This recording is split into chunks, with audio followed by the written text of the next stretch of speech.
Hello, and welcome to Medya News with me, Mark Campbell. Medya News aims to be an authentic voice bringing you real, truthful stories from the Middle East with a particular focus on the Kurdish question that is often ignored, self-censored, or suppressed by the mainstream media platforms. 8 years ago, on the 9th of January 2013, 3 Kurdish women were forced onto their knees in a Paris office and executed with 3 deadly shots fired from a single gun into the heads of each woman in a cold-blooded and seemingly professional and planned assassination. One of those women was the legendary Kurdish female freedom fighter and co-founder of the Kurdistan Workers' Party, Sakine, or Hebel Sara, as she is fondly known in the Kurdish movement. The second woman was Fidan, who was at the time a successful diplomatic representative of the Kurdistan National Congress, who had attended many diplomatic meetings with top French politicians, including multiple meetings with the former French President François Hollande and NGOs in Paris prior to the assassination. The third woman was Leyla, a young Kurdish political activist, politically active within the Kurdish community in France at the time. All were killed at the office of the Kurdistan Information Center, located near one of Paris's main train stations, the Gare du Nord, on 147 Rue Lafayette in Paris. Attention very soon turned to a Turkish man called Ömer Güney, who had ingratiated himself into the Turkish community in Paris, seemingly as a strident supporter of the Kurdish cause, and even managing to successfully volunteer as a driver for Sakine Jansis. However, after the killings, it was soon found out that he was in fact a Turkish ultra-nationalist with links to the ultra-right-wing Turkish nationalist group known as the Grey Wolves in Turkey, and had links with the Turkish intelligence community. He was arrested not long after the killings and was found to be in possession of images of membership lists he had photographed at the Kurdish Community Center and other information and photographs he had gathered as part of an intelligence gathering operation against the Kurdish community in Paris. It was also found that he had traveled to Turkey on numerous occasions in the time prior to the assassinations.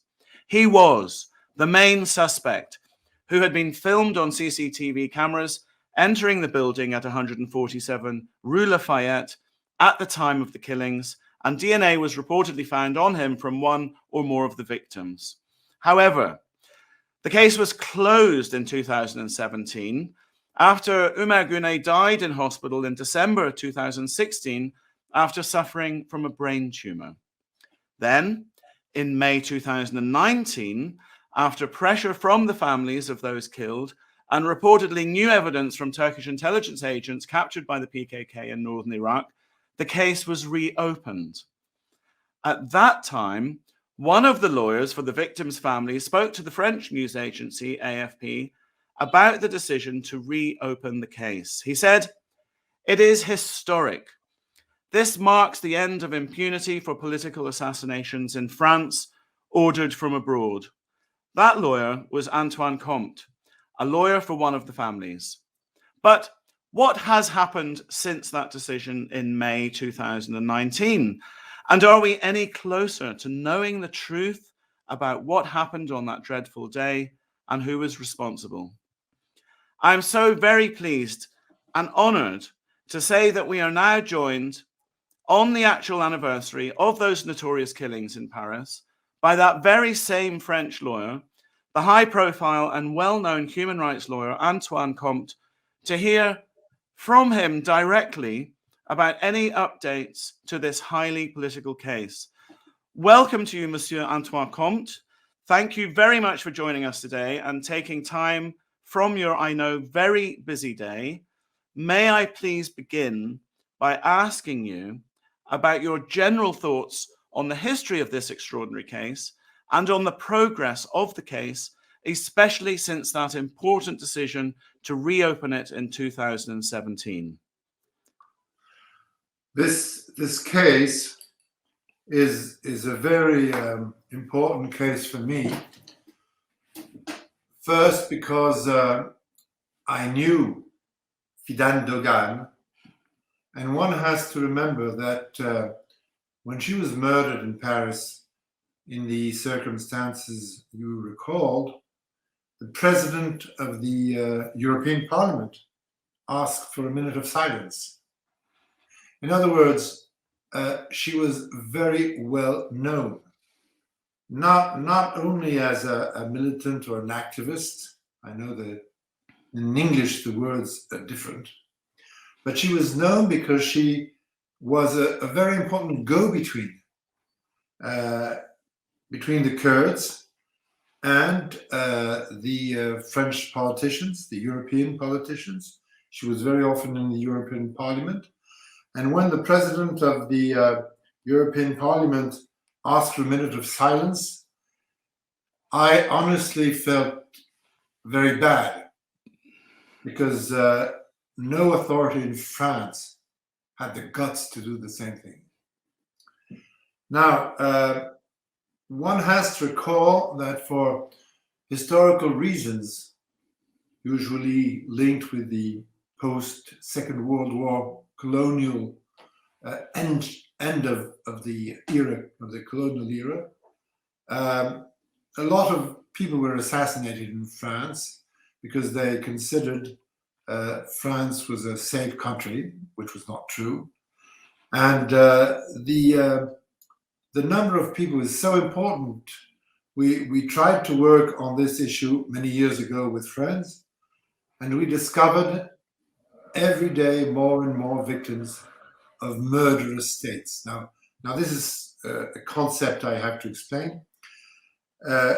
Political crimes can be committed by countries, of course, but in our history in France, no one has ever pointed out to the country responsible for political crimes. Now, I personally have been in charge of Algerians who have been killed, a lawyer, in 1987, because he was a go-between inside the opposition to the Algerian government. I was also a lawyer for Palestinians, killed regularly in France. And everyone knew, of course, who was responsible for these crimes. I mean, generally, of course, in the case of the Algerian, it was the Algerian state. In case of the Palestinians, it was the Israeli intelligence. In other cases as well, we've had this going on for years. Now, for instance, you have to remember that in 1964, Ben Barka, who was an opponent to the monarchy in Morocco, was murdered in Paris with the help of the French police and French hoodlums, thugs, whatever you want to call them. Now, the case is ongoing. Can you imagine? 1964. We have this case going on, and at this point, no one has been yet finally sentenced for the assassination of Ben Barka. So what is very different in this case, besides the fact that, of course, personally, I was very moved by the assassination of a woman I had known and worked with in regular cases we had together. Just to give you an idea, I was. It so happens I usually cut off my mobile phone when I sleep, when I try to sleep anyway. And this precise day, for some odd reason, my mobile phone was not cut off. And there I got a phone call at 6 a.m. Saying Dogan has been killed. But the problem was that the person who called me did not know that I ignored the name, little name, because as you know, the Kurds always have little names. And so her name was something like Rojbin, I think. Yeah. Right, that's it. Yeah. And so I knew nothing about this name. I knew her as Fidan Dogan. I worked with her because we had cases together and worked on the cases in court, et cetera, et cetera. And then I said, and it was a shock, I must admit. I said, well, they haven't killed Fidan. And the man said, they have. But her little name is so-and-so. And so this is a very moving case for me, and a very very emotional case because of that. But it so happens that if the French authorities have showed no courage, and usually they show no courage in any of these cases, either in your country or in my country or any other country, it so happens that the judges were very determined.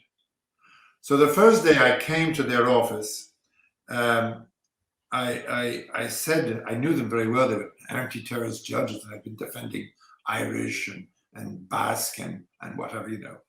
And so I knew the judges, and I said, well, now you have a very nice political case. And the judge said, well, you know, the police say it's a personal affair, it's something involving women and men. And I said, look, let's not talk at this stage. I propose you read the book written by Padura, who's a Cuban author, called The Man Who Loved the Dogs. And this book is on the assassination of Trotsky. And then you come back to me and we'll discuss afterwards the meaning of this case. And when I came back to the judge's office, apparently she had read the book. She said, I understand what you mean. And so this is a typical case of infiltration, what we call infiltration in France. I think we have the same sort of word in English. Yeah. The Secret Service, the Turkish Secret Service, infiltrated a person who was who presented himself when he went to the association in the suburbs of Paris as a newborn Kurd. He sort of said, well, you know, my parents came to Europe, but in fact they're Kurds, and I'm sort of a newborn Kurd. That's how he, in a certain way, convinced people of his honesty. But it's very strange because the Kurds always appear as a very tough and militaristic organization, but no information on this person was ever collected. He came and said, I'm willing to help you, I want to help you. And this is a typical infiltration operation. And it's exactly what you read in the book of Padura, the Cuban author, on the man who loved the dogs.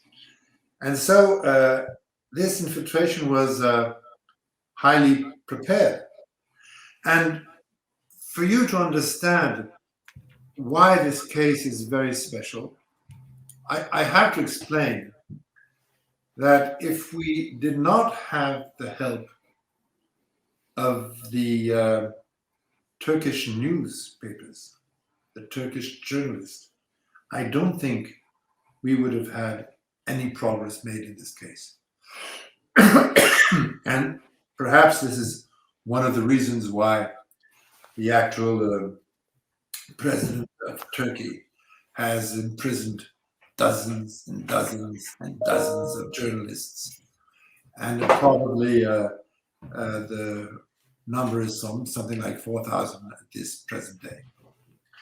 So the case started in France with the arrest of Gunet. As you know, we have an examining magistrate, and I remember the time when the British said we would love to have an examining magistrate, and we should put examining magistrate on the first train under the Channel to get to Britain, so we could have an examining magistrate as well, because he does all the work before we go to court. And so at first it was just police work, but it was a very efficient police work, because we have a very good group in France, a criminal group in Paris, I mean, which is called Brigade Criminelle, and they do a very thorough and comprehensive work. And the first thing they checked was the ballistics, of course, and it appeared very clear that one person had used one gun. Three bullets, as you mentioned in your memo starting our hearing, if I may say. All persons received 3 bullets in the head. Neither elsewhere.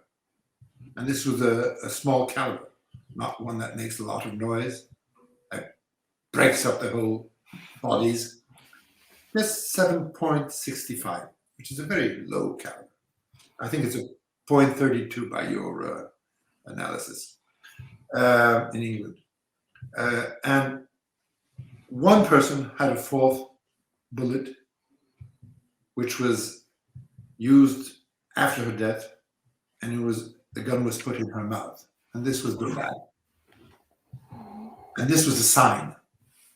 She was the one who had the contacts with the French MPs, with the European MPs, with the European Parliament, and she was shot in the mouth after her death, post mortem, as we say in our Latin form of references. But the work was well done. Of course, we didn't find the gun. Of course, the DNA analysis were incomplete and could be, to a certain extent,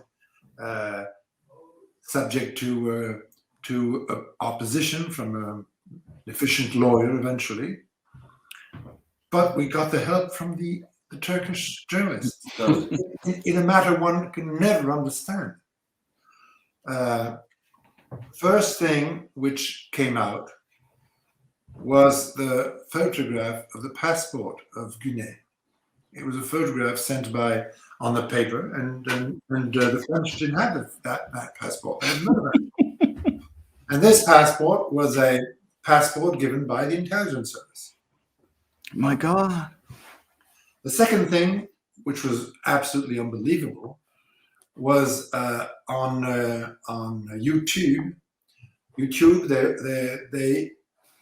They put the audio, the conference, without the faces, of course, just the wordings of the conference between Guinée and 4 other persons, or 3 other persons, we don't know, preparing the murders. This was given by the Turkish journalists and the Turkish newspapers. We have to say they've made a tremendous work. And I understand why they can be prosecuted, because they've done so much work. They would do the same against their present president if it's necessary. And this is not the end. At the end of the day, and this was hardly a year after the assassinations, at the end of the day, we had what I call in French l'ordre de mission, which was the paper signed by 3 members, high-ranking members of the MIT, which is the secret service of the Turkish government, giving orders to Guinée, which called the source, the source, as we say in French, to go on with any sabotage or assassination he can go on with. And this was interesting because it was said that source, I don't know how you say that in English, that source is the one who is not as anonymous, but who gives information.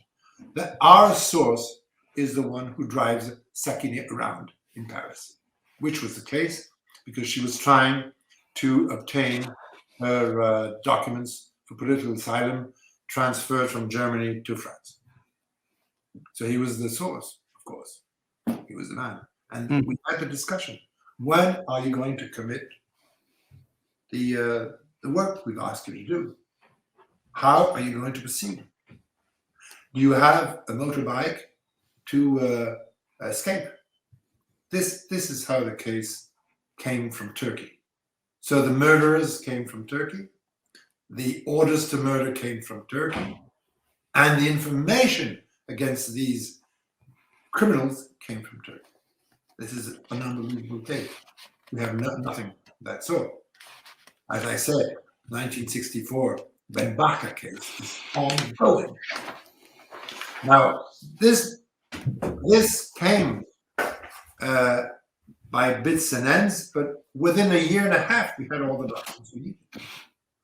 And on top of that, we got some more information through police help from Europe, because at one stage, Gunet went to Holland, and they found a phone, which was not the phone he was supposed to have. They found another phone, because the police searched the group that came to Holland for a weekend of work or whatever it was, and we then discovered that in that phone he had a lot of Turkish numbers going straight to intelligence offices all over Turkey, and especially in one part of Turkey, which is in charge of the struggle against the Kurds. This is when we discovered he had also photographs, 400 photographs, which were made the day before the assassinations. He knew he was going to have to leave the association, I presume. So he had received the orders to go on with the assassinations, I presume, because he hasn't been sentenced. So we have to say, I presume. Yeah. But we have no doubt, because of all the work that has been done. So all this was addition to the first break in history of criminal assassinations in France, when they have a political background. And this break was the accusation the DPP made against the secret services of Turkey. This has never been done before. As I said, the authorities have always been very cautious not to involve the criminal state. In this case, the DPP decided to involve the criminal state, and he said, this is Turkey. So this is the case, and this is why it's an important case. As you mentioned in your memo, in introduction, I should say, Yeah. Gunet died. And of course, we have to be very clear, he died of natural death. And I will go as far as I can to consider that probably he was chosen because they knew he had an awful sickness, and they knew he was going to die. But the thing is, they probably, you know how it is. The French cases are very lengthy when they're criminal cases. Yeah. This is 1964, Ben Barka case, right? What's going on? So they probably thought he would die before anything would happen. The thing is, in this case, they were very quick. Because of the help of the Turkish French police did some work, and the Turkish newspapers did the rest of the work. And so the accusation was made against the Turkish state. This is unbelievable. What year was that, Monsieur Comte? That was the year he died, just before he died. It was in July. I think he died in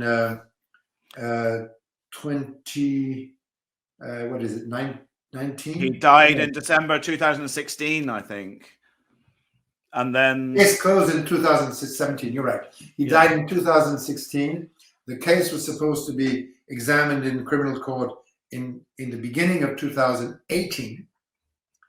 And of course, the case was closed at that time. Or was it 2017? 17, yeah. It's been going on for quite a few years. So I can, imagine. Yeah. So this was the first part of the case. But when the DPP opened the case and appointed and had the appointment of an inquiring magistrate, the one the British wanted to put on the first train under the channel, they always do the same thing. They say, we have elements against Mr. Campbell, let's say, and against X. X is all the persons unknown, but who might be eventually identified in the course of the case. And so we went back to the DPP and said, well, look, you close the case against Mr. Gunet. Very well. But what about X? It hasn't been closed. This was a bit of a long story because we had to see the DPP once and twice and another 3 times and another 4 times. And every time we brought some new elements. These new elements were very interesting. First, we discovered that the work of the intelligence, the Turkish intelligence, covers the whole of Europe. So we discovered that a person who was spying on Kurds and Turks in Germany had been sentenced and sent back to Turkey and by the Germans. So we brought this case in. Then we discovered the case you know about in Brussels. And a cherry on the cake, I think you say in English? Yes. La cerise sur le gâteau. Oui. This was the unbelievable arrest of high-ranking officers of the MIT, the Secret Service of Turkey, because apparently the Kurds had themselves infiltrated the MIT. Unbelievable and very, very impressive. And the man or the woman, I don't know. Of course, we have no information on the person, and we don't want any information on the person. Managed to be so convincing that one of the Kurdish military leaders would have to come through the frontier in Turkey to go to the hospital because he had a very bad back or something of that sort. But that the arrest could not be made in Turkey because it would make an awful mess in the Kurdish part of Turkey. So they convinced, I don't know how many they are, that they should arrest this person in Iraq, in the Kurdish part of Iraq. And this is where we have a saying in French, l'arroseur arrosé, the one who spills water on someone else, gets all the water back on his face. And this is what happened. The 2 high-ranking officers were arrested by the Kurds, and they made confessions.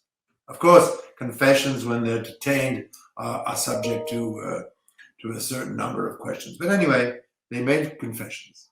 And the elements they gave were very important because they explained the hierarchy of the MIT and how a decision of that nature, the assassination of 3 women in Paris, has to in fact be accepted by the summit of the state, in other words, the President Erdogan.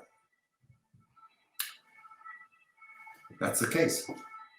Now, this is why we obtained from the DPP that the case should be reopened, because X, meaning the unknown authors or accessories or whatever you want to say, have not been identified, and therefore the case has to go on.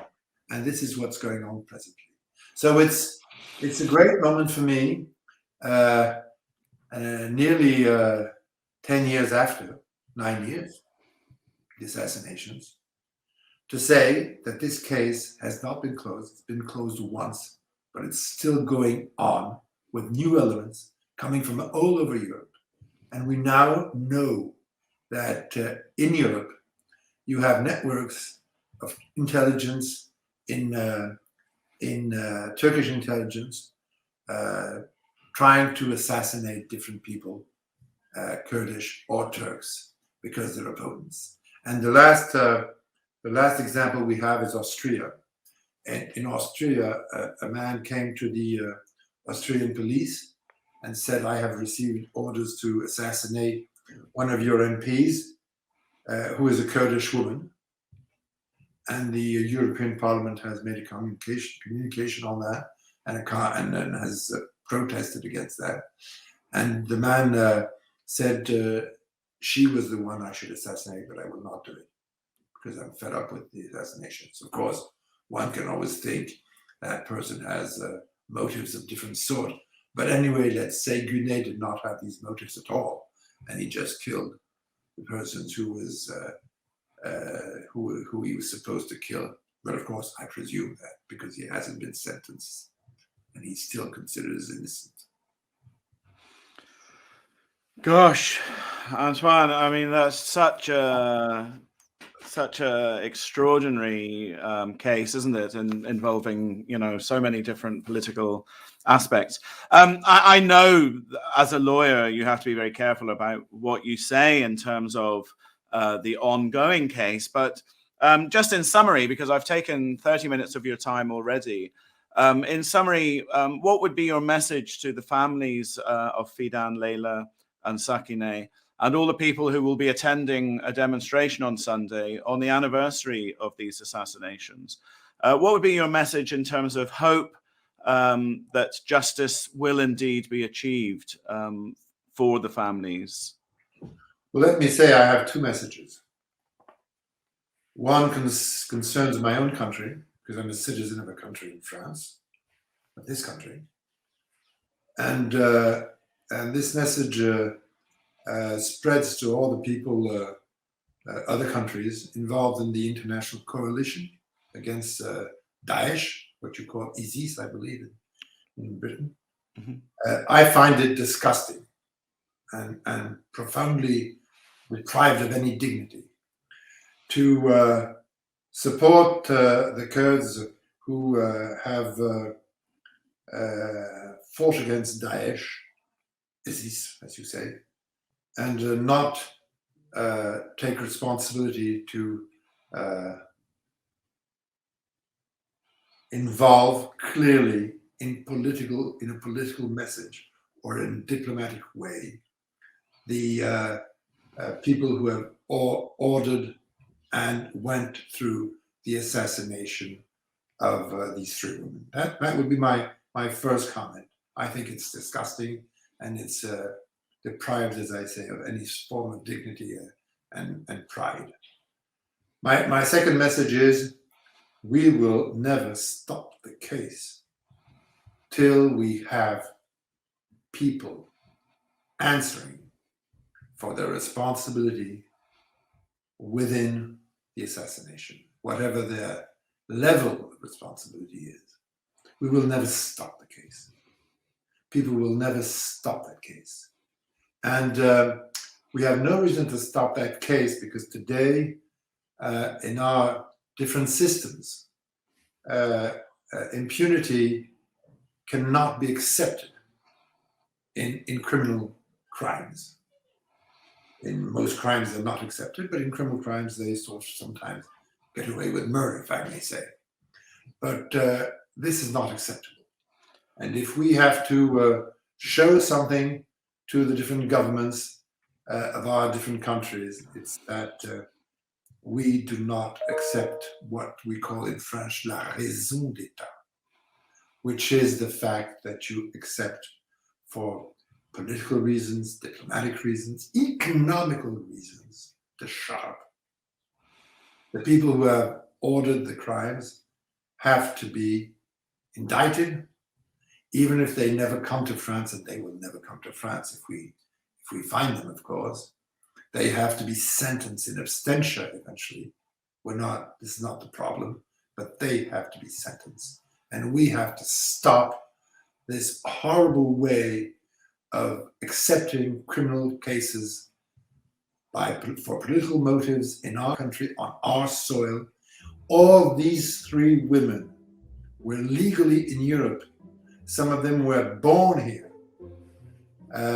All had documents to stay legally in Europe, and they were murdered and not protected. And that is a bloody shame. Monsieur Antoine Comte, high-profile and well-known Paris human rights lawyer representing the families of the victims of the Paris assassinations in the Kurdistan Information Center at 147 Rue Lafayette in Paris on the night of the 9th of January 2013. Thank you very much for joining us today and sharing your insightful thoughts and information on this extraordinary and highly political case. Merci beaucoup, monsieur. Thank you, Mr. Campbell. Thank you very much. And I'm happy you've done this. Thank you very much. And thank Take you. good care. Take care. Goodbye. Thank you. Au revoir. À bientôt. À bientôt. Merci.